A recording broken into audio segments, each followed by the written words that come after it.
Welcome to SFL This Week with Mike St. Green. I'm Cameron Irvine. Week 6 is in the books, and tonight Albuquerque takes on Arizona in a game that I know that a lot of people around the league have been excited for, especially because Albuquerque's been playing well and Arizona's been playing some of the best football in the league. They are still undefeated. Welcome to the program.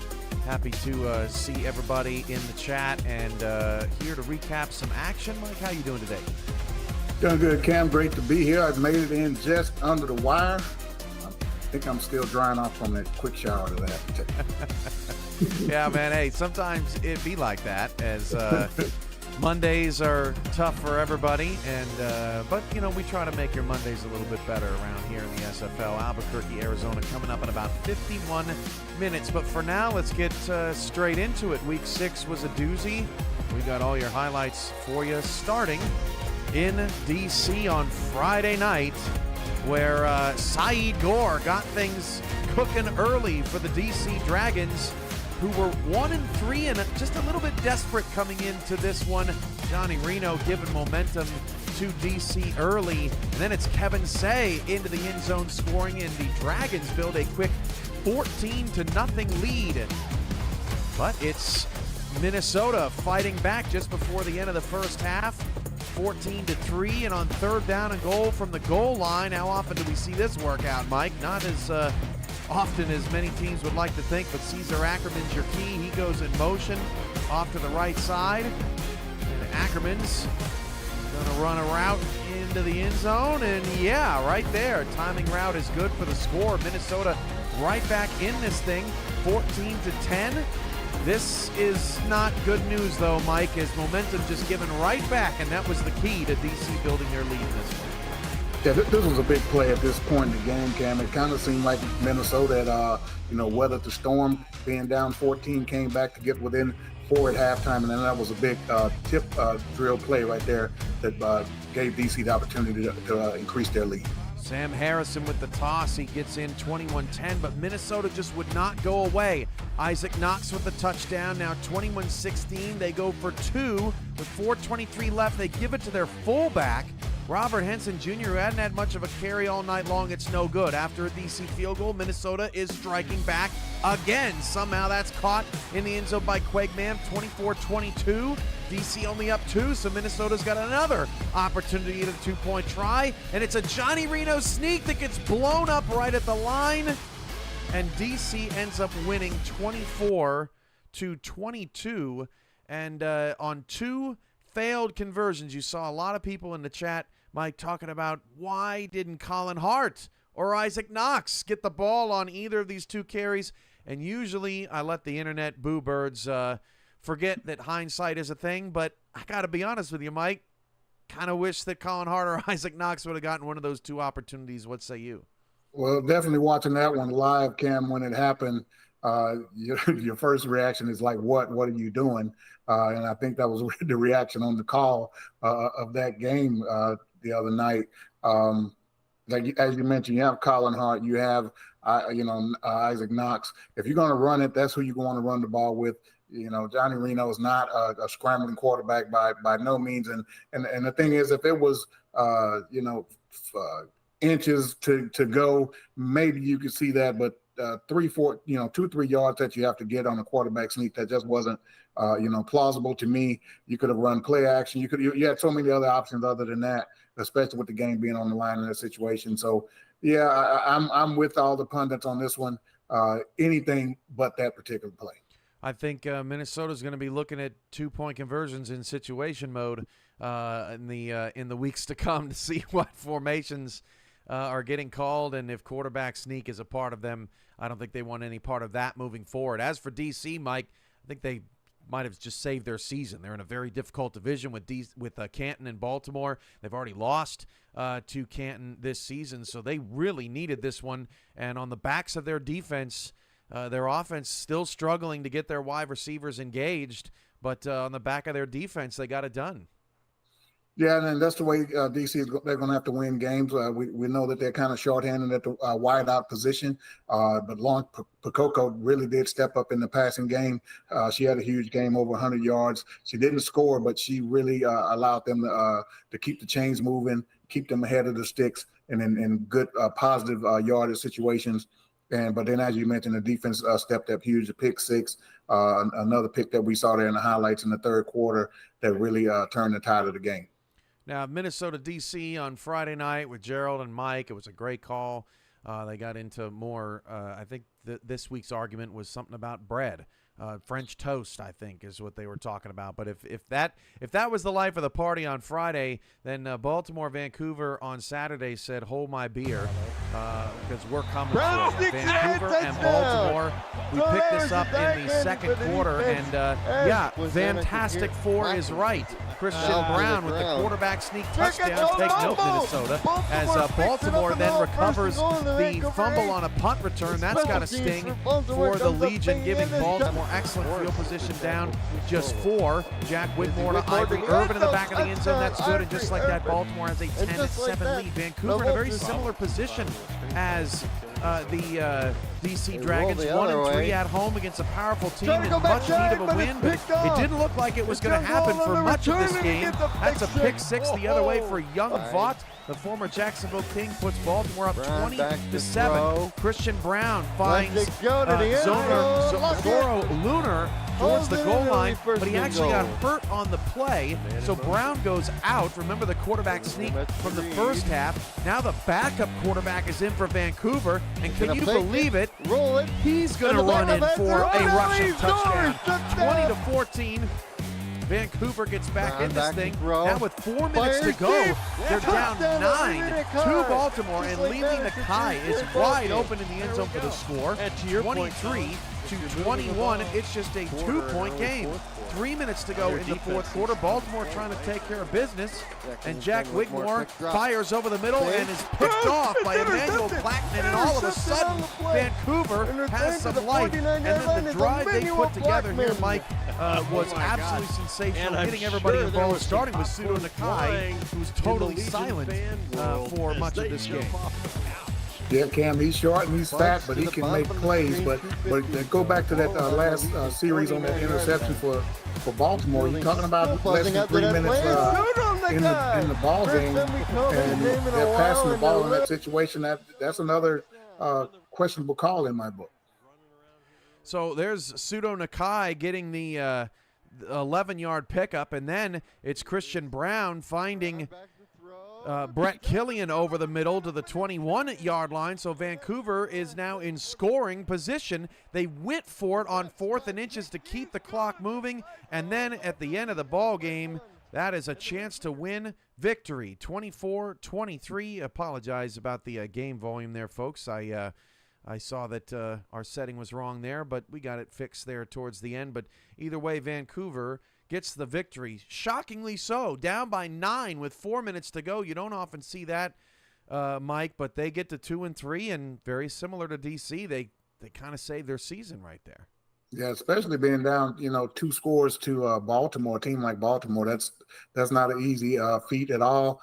Being down, 20-7 at one point, and as you mentioned, down 9 midway through the fourth. A huge win for them. Vancouver were in a position, at least up until Saturday night, of being at the bottom of the division, looking up. They're not accustomed to that.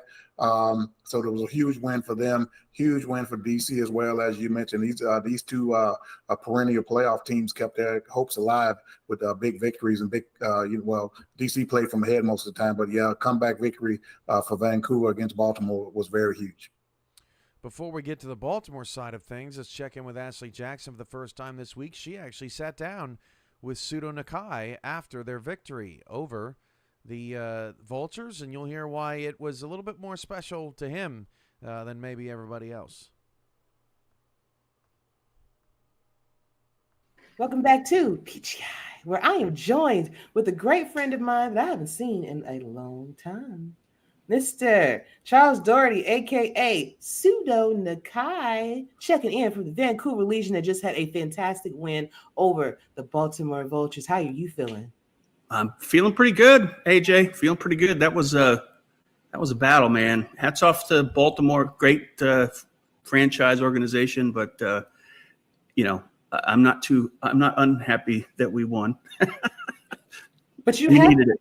a little bit worried about the way you won because 3 minutes left. 2 minutes left in the third quarter. Christian Brown wants to do the quarterback sneak, running for himself, and he's in the coffin pose, like he's hurt, like Yep. everybody's worried. What was going through your mind at that moment when you saw your teammate get hurt, the leader get hurt?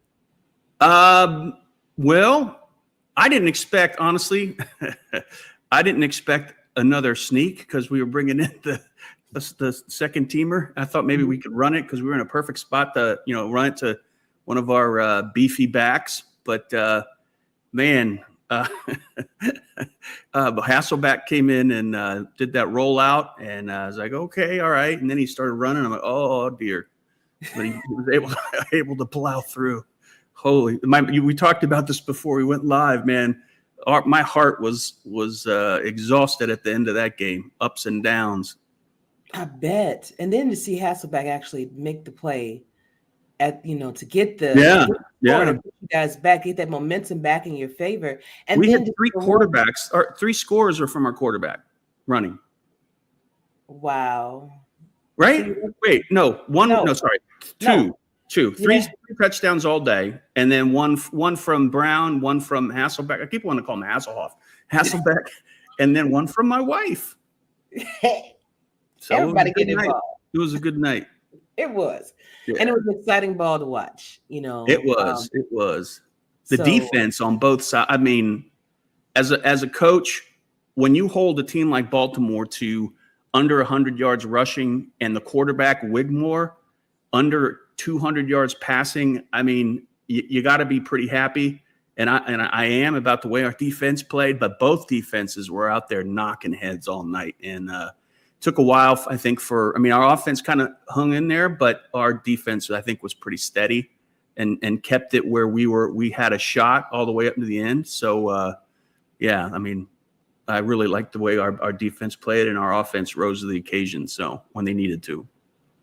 Both teams are very capable of scoring high on each other. I think you guys had already put up a 50 burger on somebody. So I knew that this was going to be a very, very heavily defensive battle.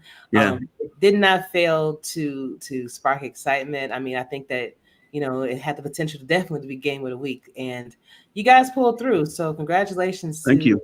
Vancouver. And I believe this is your first win against Baltimore, isn't it? Yeah, all the way back to when I started in I think Atlanta as cornerback. Then I went to Vancouver. I don't think we ever beat him. And then Lone Star, never beat him. Carolina, San Diego. So yeah, it was a big win for me personally. Awesome. Well, congratulations. Thank you. Always good seeing you. And I can't wait to see what you guys do next week on the field against your next opponents. Who are you guys playing next week? LA, I believe. LA. Mm-hmm. Yeah. And it's also good that you lifted the ban on me for being on your show. So if I had my blue wrench, I'll throw it right at you. That's right. Oh, she's got the wrench again. Thank you again, Charles. Thank you so much. Thank you. Best of luck until you play us. Hey, same here. Thanks. Anytime. Thank you, Ashley and Charles. And we'll see Charles in a little bit, about 39 minutes for the kickoff of Albuquerque, Arizona. He'll be on the call with me as usual. So, Mike, let's get to Baltimore. To me, it kind of felt like Vancouver won this game. Can't really put my finger on anything that Baltimore did wrong outside of, obviously, that interception. They did have some miscues down the stretch in the final minute, but in terms of timeouts and timeout usage and management, but that would have happened to anybody in that situation, so you can't really put that on them. But what are your thoughts on Baltimore falling to 3-2 and dropping this one? Well, we're actually not used to them being 3-2, throughout the past 5-6 seasons. So it's kind of unusual. And then we did see some cracks in the armor a week ago against Albuquerque. Albuquerque, had a pretty good offensive performance against them as well. So maybe a slight concern there for the hierarchy in Baltimore, but until they really get in some trouble, I think they'll be okay. They've proven that they're capable of running off a bunch of wins in a row at any given time. So I think they're going to be okay. I'm not really concerned about a whole lot, but just a couple hiccups the past couple weeks that we're probably not accustomed to seeing from them. Yeah, I'm not really concerned either. And let's get a Baltimore perspective as a first-timer on PGI. Robert Brady joins the program with Ashley to talk about Baltimore's tough defeat. All right, and we are back with PGI. And I'm joined with another great friend of mine, Mr.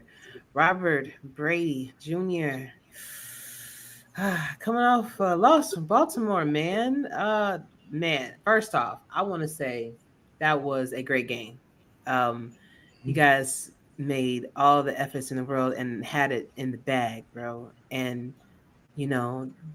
after the third quarter, things has changed, But a valiant effort. I mean, knocking out Christian, the quarterback, that vicious hit. I know that made my coach nervous, just seeing, because I like to run, so I know it made him nervous. But I want to know from you guys, especially with all the efforts and everything that you put into this game, how is the locker room responding to this loss? Well, it was a tough loss. Obviously, everybody's seen the play. But the locker room itself, we're together. We're strong. It's one of those things, as they said, you win some, lose some. Keep grinding. Because we're trying to get to a goal, and that's a chip. So even though the loss hurts, it's just one game. It doesn't stop anything. We're going to keep marching. We're Baltimore. We're vultures. We're going to pick ourselves up by our bootstraps and come into the next game firing on all cylinders.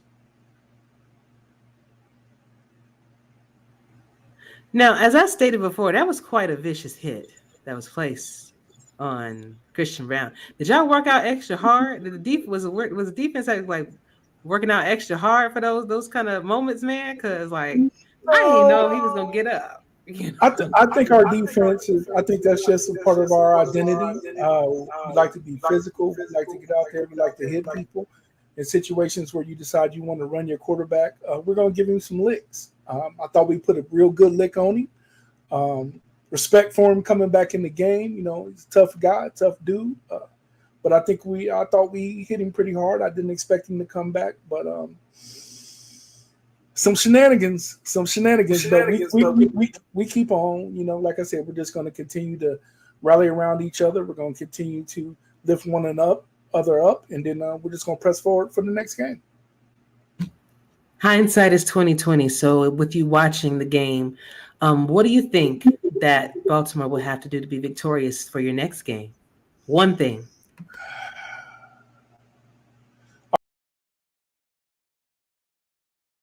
Line more penetration, put more pressure. I don't think we put a lot of pressure on this game. I know personally, I feel like I didn't have my best game. But when we put pressure on the quarterback, we tend to get them to make mistakes, and then our back end can compromise on that and generally get some picks. But this game, we just didn't get the pressure. There's one thing I know: Baltimore is Baltimore. I'm sure y'all be back. All right. Yes, ma'am. Good luck to y'all the rest of the season. I mean, unless you're playing, But I'll talk to you soon. Appreciate it. Go vote. Back to you in the booth. Thanks, Ashley, and good to hear from Robert. And anybody that has never been on the show before or is rarely on the show, it's good to get them on when we can. Let's get to some blowouts this week, Mike. Florida put Bossier City and just about everybody else to sleep, 20-0. That game was monotonous. I mean, Bossier City had more first downs. They had more total yards, but Florida kept a clean sheet, stayed balanced, picked up the W, and went home. Any idea how they keep doing this? Well, they're doing it very boringly, Cam. I mean, it's as long as you're putting up W's, I guess boring is fine. They've been a tough watch for me personally most of the way this season. They're not doing anything super exciting. Ron Cochran did have a huge game a couple of weeks ago, but nothing really jumped out on the stat sheet. offensively for this team this week. Daniel Wright, he did have a huge game, 13 tackles, and on the defensive side of the ball. And, that's a big reason why they shut these guys out. But they just keep plodding away and winning games. And, don't look now. They're right on course for trying to win a third straight championship. Yeah, huge shout out to Daniel Wright. He was excellent at safety for Florida, and that game was all over the field. Stoneville picked up a couple sacks as well, and they held the league's top passer, Ace Fennick, in check for much of that game. Nashville destroyed Motor City 37-6. They picked off King Jackson 7 times, and for me, Mike, it's so deflating to watch King Jackson have the best game of his career and follow that up with his worst game of his career. Nashville was all over the field, but Motor City's offense, not enough diversity. And you can see that in the amount of players that got multiple interceptions for Nashville because they were just in the same places the whole game making plays. I was stunned by this result. What about you, Mike? Yeah, I really was surprised. I was going to say, well, maybe not as much, but what I wasn't surprised about was Nashville's, the defensive performance that they had in this game. They were on the wrong side of a 9-6 loss the previous week against Indianapolis. So this defense, they can, play very well so that they've proven that.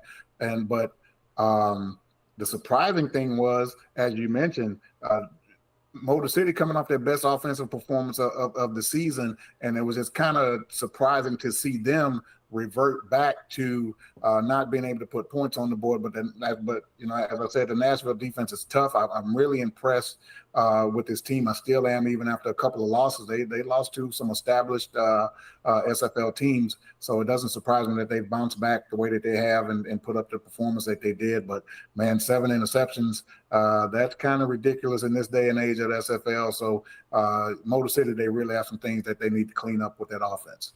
J. Mark continues to be an underrated free agency signing. 2 more interceptions for that linebacker, and he was awesome in his last couple seasons in Alamo City as well. Chris Delro with the $5 super chat. Great team win. Nashville defending our turf, and we thank Chris for all of his support or continued support during the show. Well, if you weren't shocked by Nashville taking care of Motor City in the way that they did, maybe you were shocked by Mexico City going into Fort Worth and pummeling the Toros 29-7. And I think the bigger outcry right now, Mike, is Fort Worth's offense in back-to-back weeks in losses to Albuquerque and Mexico City, getting 1 combined touchdown, 7 combined points out of their offense in those games. Marcus Dunhill threw too many interceptions to count, and Mexico City trampled Fort Worth and now leads the very difficult South Division. You're a South Division expert. Was this surprising to you? Now, this one was definitely a surprise, Cam. Not necessarily that Mexico won the game, but the manner in which they won. Yeah, you're not expecting this game between 2 top-notch teams to be a blowout in this manner, especially with Mexico City being on the road. You expected Fort Worth to put up a better showing at home, and it just didn't happen. I mean, where's Jay-Z Bacon? Where's Stephen Hacker? I just haven't seen enough from those guys over the past few weeks and really kind of throughout the season that they're not getting some of their bigger names and bigger name stars and playmakers involved in that offense.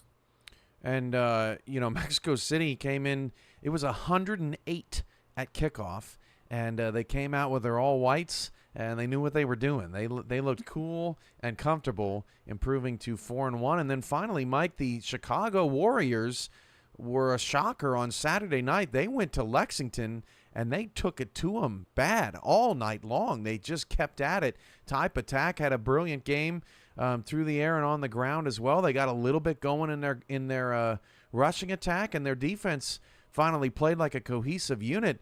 I don't know what was more surprising, Chicago getting their first win on the road or Lexington laying an egg. Where do you want to take this one? Probably Chicago getting the first win on the road, and taking nothing away from Chicago is just that I had been kind of feeling they would come in 0-5. Lexington, they hadn't been, they hadn't been game busters, but they've been playing pretty solidly most of the season. And of course, Daniel Manning is there, is always going to make plays. They have Phoenix Jones in the backfield, so they have guys that are more than capable of making plays. But one thing that Chicago did do, and I guess Ty Patak in particular, and this is what I think makes him so dangerous. He got things going on in the running game.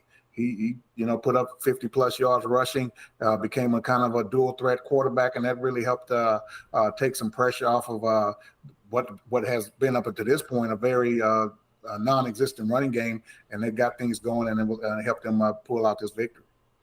Yeah, it almost looked like Chicago kind of maybe found a little bit of an identity in getting Patak responsibly carries, right? It sort of looked like he was running manically all over the field in the first few games, just trying to get yards and trying to get stats, but it really looked like it was within the offense.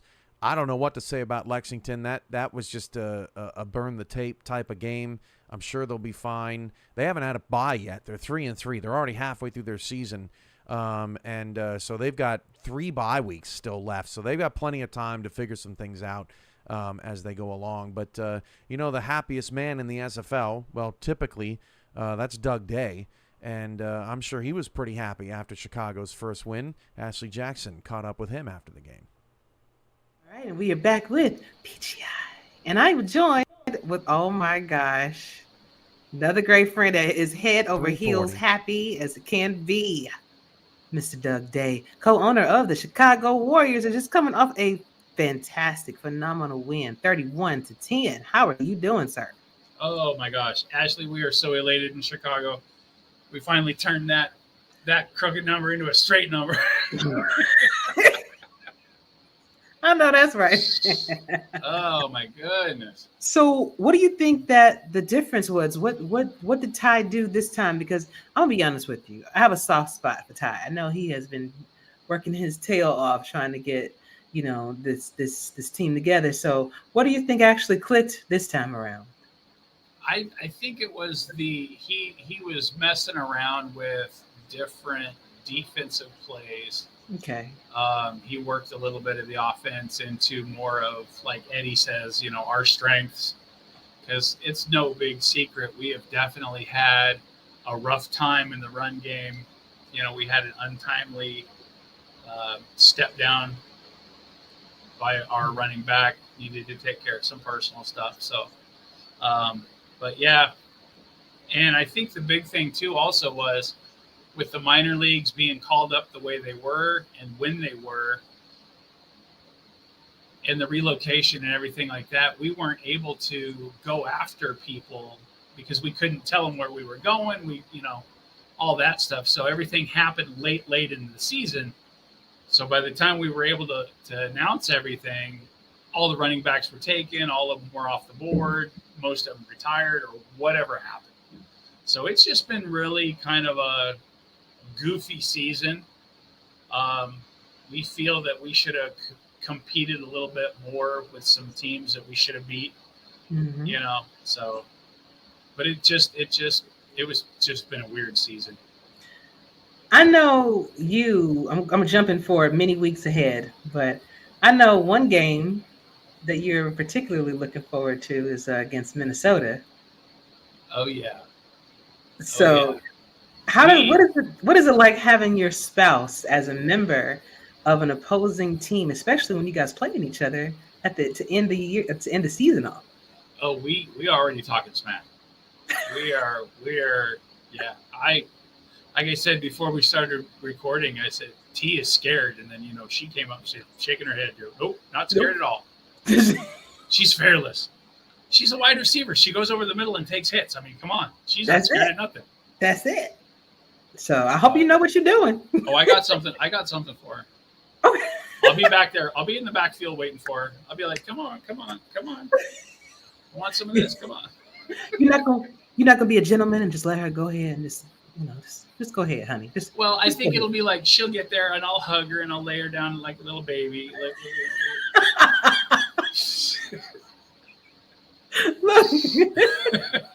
Looking forward to that. Looking forward to seeing what Chicago Warriors will, how you guys will fare for the rest of the season. Again, you did have your troubles to start off, but looks like you found your niche. So I wish you the best. All right.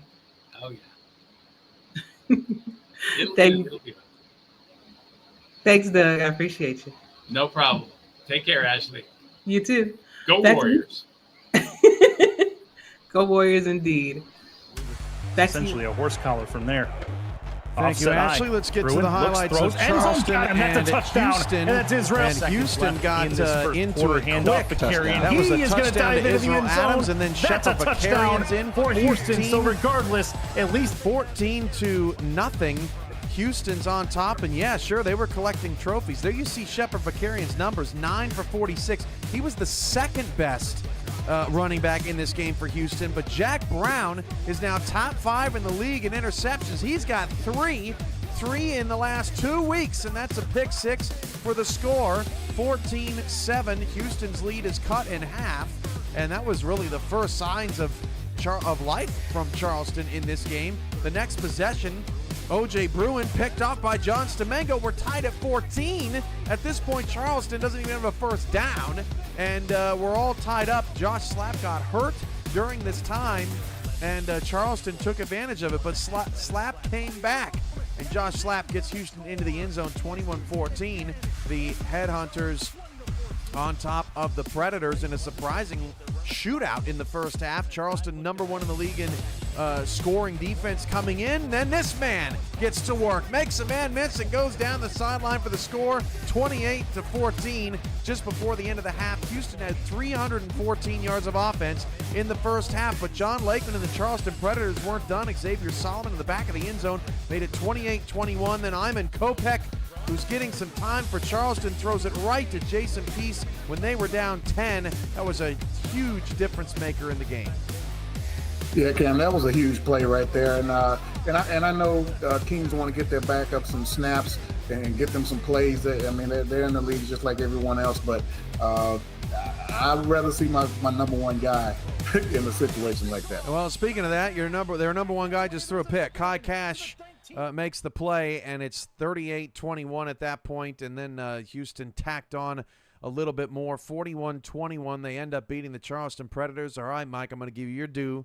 That's like the best play you've had since COVID. I don't know when the last time was you had such a great play, but break that down for us, and the big win for Houston to keep pace in the South. Well, I'll tell you what happened, Cam. When I crossed the end zone said, "Man, where have you been? It's been a long time since I've seen you." And I'm like, "Yeah, it's good to get acquainted with you again as well." So it was a huge play at that particular time of the game. But I'll tell you what, Shepard Bakarian, Israel Adams, even O.J. Bruin, those guys were huge pickups for us in the offseason, and we saw was it yesterday? Yeah, yesterday. What those guys meant to us, and why we brought them in.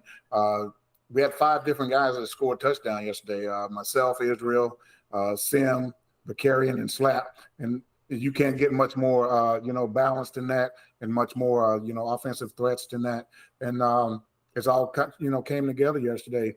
12 out of 14 on third down conversions, close to 500 yards of total offense, and everything was clicking. And it's going to be tough to beat, Houston if everything's clicking on offense like that. So you guys are now, was that 3-2 for Houston? 3-2. So you improved to 3-2. You drop Charleston to 3-2, and there's another team that joins you at 3-2 as well. That's the Carolina Skyhawks, who took on the Queen City Corsairs in this one, and it wasn't the best start for Carolina. The fumble on their opening drive, Jet 0 scores, makes it 7-0.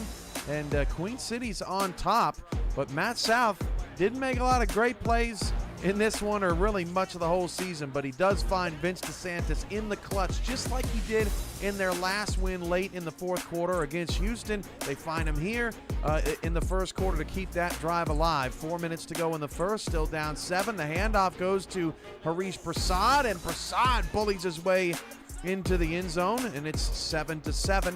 Now we flash forward to the third, still the same score. Trellis Blanton is picked off.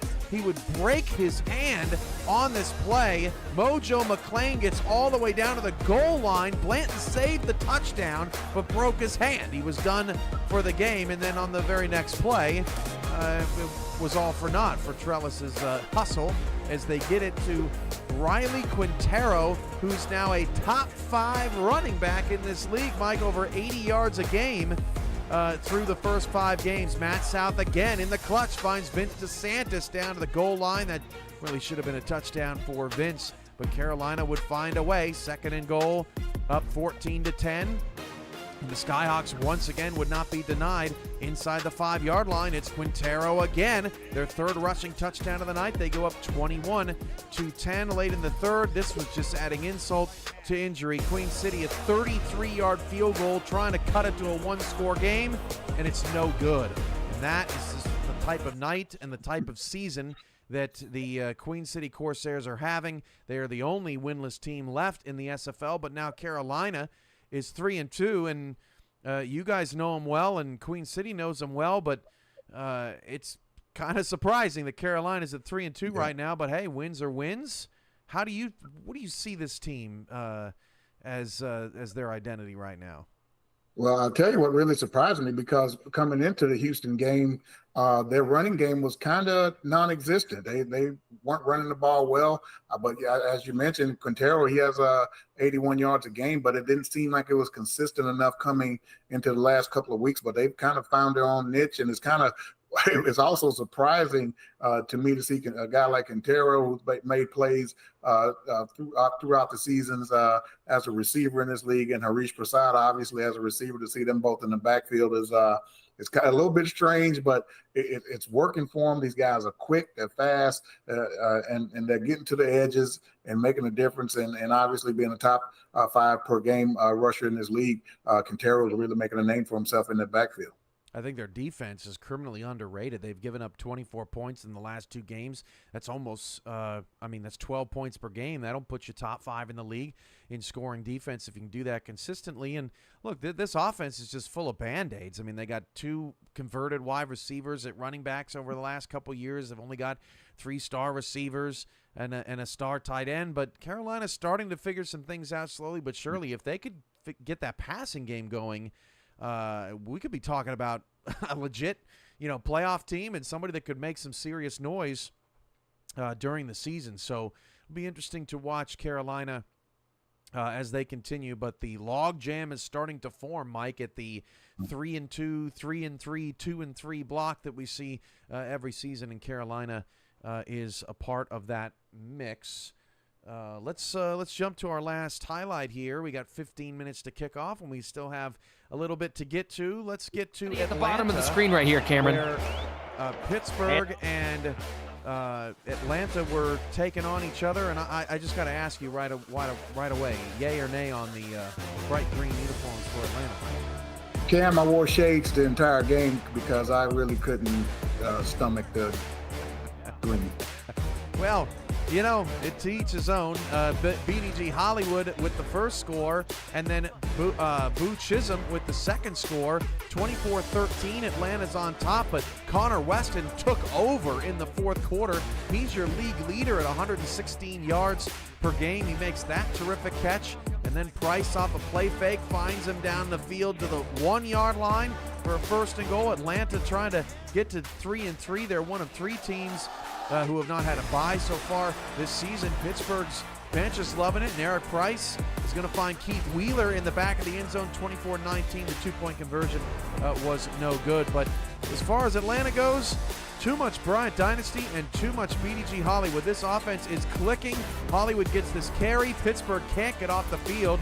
Hollywood ends up getting 3 rushing touchdowns in this one, and Atlanta would beat Pittsburgh 31-19, although a very exciting game in Atlanta. Very well played game by both sides as well. Pittsburgh unfortunately falls to 1-4, but Atlanta gets a big win at 3-3. I know that you caught a lot of this game, Mike. What were your thoughts on both teams' efforts? Well, as you mentioned, both teams played extremely well. Pittsburgh was in this game up until pretty much the very end of that ball game when you saw Atlanta close it out with that last drive and touchdown by PDG. Pittsburgh's passing game has been excellent all season long, and headed by Connor Weston. I'm really happy for him getting pretty much a number one opportunity over there with Pittsburgh, and he's really been balling out.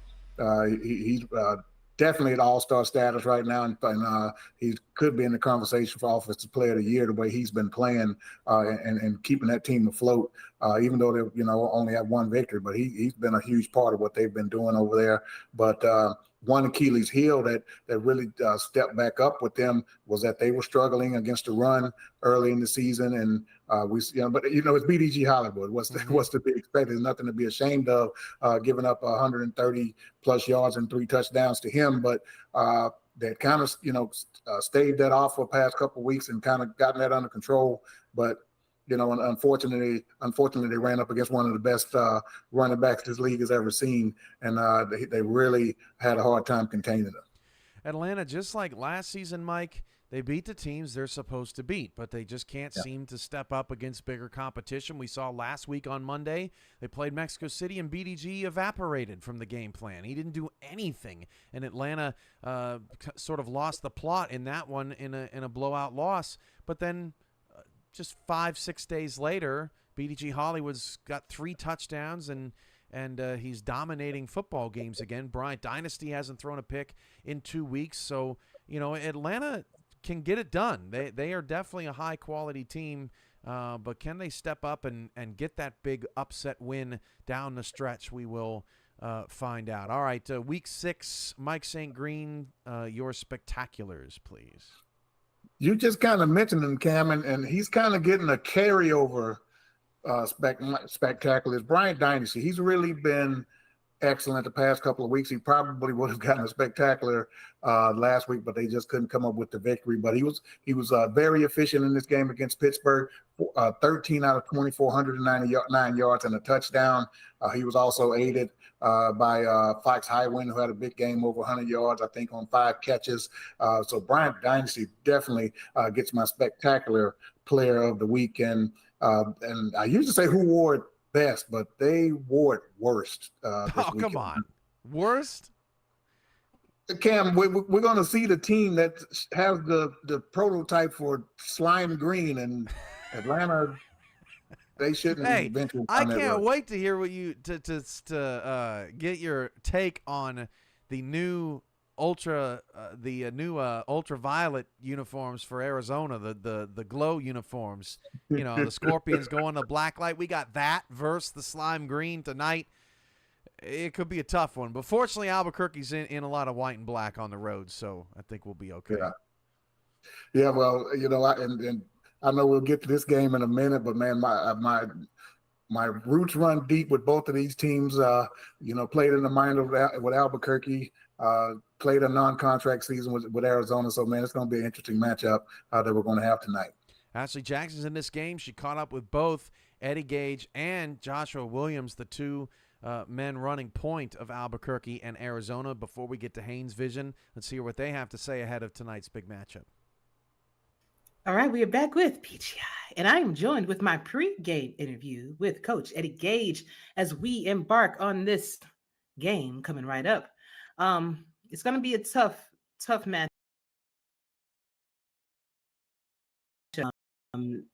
So, Coach, I'm wondering, what will be your game plan for this hot team that just came off a win, a very big win with 4-4 Toros?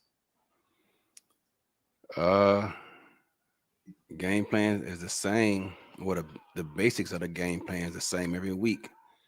There's a Chicago Bear legend named Dick Buffon, if I hope I'm saying his name right. He had a philosophy. The key to winning game was to run the ball, stop the run, and effectively rush the passer.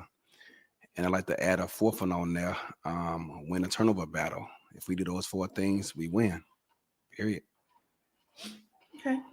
What do you think that's something that Albuquerque does great? And what do you think that could be something that you've noticed that you could exploit tonight? I don't know so much about it as exploit, but they present a different challenge for us than we faced all season. I don't want to get into specifics, but there was one thing that's pretty clear about them that they do very well. And it was a key of emphasis for me to pay attention to it and try to address it. And I'm hoping I didn't overthink it, but we'll find out on game day. But stay tuned. All right, Coach. I see you on the field. I'm going to go get my helmet. Go get it. We need. Hopefully you won't need it, but yeah. Listen, the way it was hitting, especially if you caught that Vancouver game. Yeah, they took care of business, man. Shout out to them. That's what I'm saying. So, but all right, I see you on the field. Yes, sir. Yes, ma'am.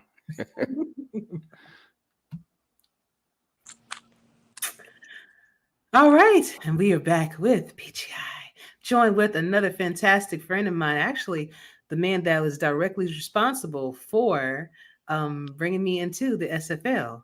Joined with Mr. Joshua Williams, owner and coach of the Albuquerque Adams, who will be taking on the Arizona Scorpions this evening. What's going on, Josh? Man, nothing much. Just hitting this hot Houston weather. Hey, Trying to get back to the house now. I feel you. Yeah, I feel you. Well, since you're doing that, we got our game tonight. So I'm wondering, what do you feel will be some of the keys to your possible victory over the Arizona Scorpions if you should be so lucky to do so? Well, first and we have to obviously keep control of the ball, make sure we keep our turnovers low, and just get the ground game running. I think other than that, as long as we execute our game plan and stick to what we know and try not to outplay ourselves, I think everything will take care of itself. That Fort Worth win was an amazing notch in your belt. How important was that win for you guys?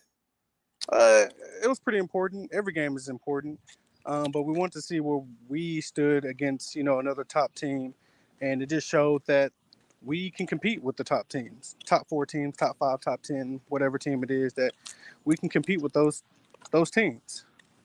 Awesome. Well, let's give them a good show tonight, all right? Sounds good. Hey, good luck out there. Hey, you too. All right. Back to you in the booth. Thank you, Ashley, and let's get to Haynes Vision, brought to you by Ron Haynes. We start with the Albuquerque Adams, who have had a difficult schedule, Mike. They had to take on Baltimore. They almost beat them. Then they had to take on Fort Worth. They beat them.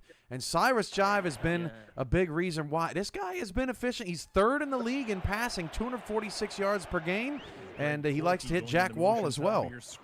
Yeah, you see him, see that ISO on Jack Wall right there. And I'll tell you what the thing about Jack Wall. He's been in this league a long time, but he was kind of an afterthought as a target in Jacksonville many seasons ago when he was there. But once he got out of Jacksonville, he's really become a huge target for a lot of teams, and they're using him very effectively all over the league, and in particular right now in Albuquerque.